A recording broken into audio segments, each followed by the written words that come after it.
Good evening. I'm going to try to make this as quick as possible. This is a very brief, extremely high-level overview. First of all, what does King County do? We provide regional services, local services, and we do provide contracts to local cities. So as a regional service provider, you would think of us with something similar to Metro Transit. That's something that everyone in any city can use. Local service provider, we provide services for the unincorporated county. It's about the size of the second largest city in Washington state. So the expenditures in this year's proposed budget are $4.9 billion overall.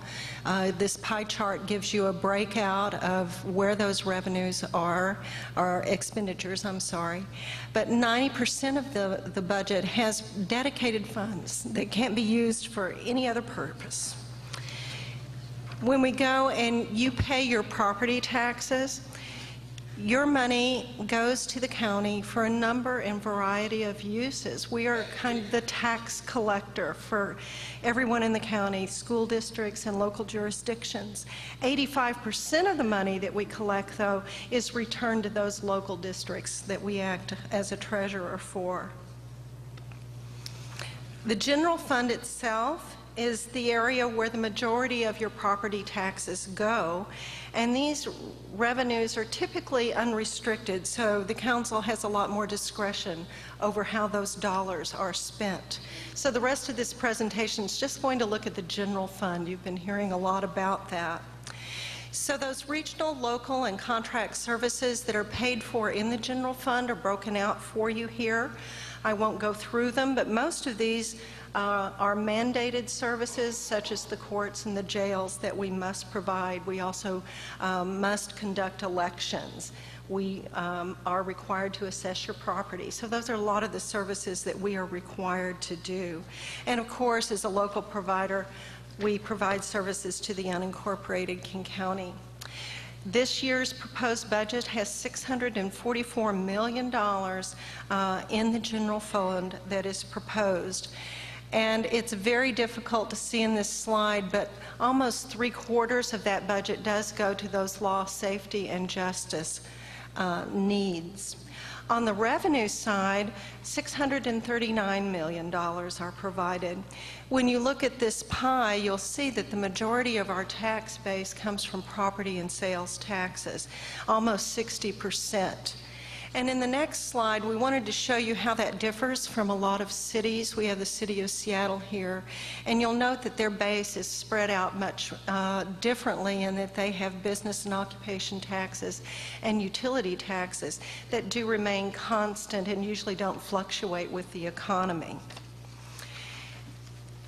We have challenges ongoing with our revenues. We have such a heavy reliance on property taxes and sales taxes. Those are going down in the economic downturn. We aren't getting as high of a return on investment. So our budget is very similar to yours when you look and balance your checkbook. On the expenditure side, our costs for our employees continue to go up. Our benefits continue to go up. We have unfunded mandates from the state. Fuel costs, just like you have had to run our buses. In the past years, we've tried several different things to continue to keep a balanced budget and keep the high level for provision of services. And we have done that by making reductions in areas where we could, restructuring how we provide services. We have gone to the voters for approved levies, for instance, the Parks levy that passed a couple of years ago. And we've also tapped into our reserves. We've basically gone to our savings account to use our funds. This year, those expenditure reductions, what we call this gap between our revenues and expenditures, we call this a structural gap.